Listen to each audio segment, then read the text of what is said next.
Hi, this brief tutorial will walk you through downloading the Microsoft Office 365 suite to your computer. It's real simple to do, and I'm starting on the Middlesex main homepage. What I would next want to do is go ahead up to the top here and click on My MCC.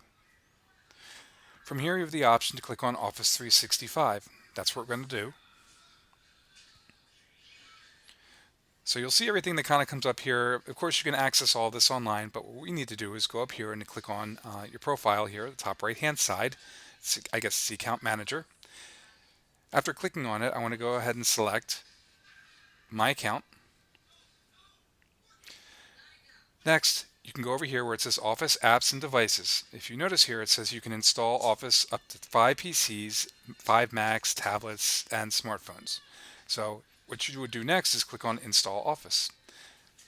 And then from there, it will download the suite where you can actually save it to your computer. If you have any problems or questions, please contact MCC's IT department. Thanks.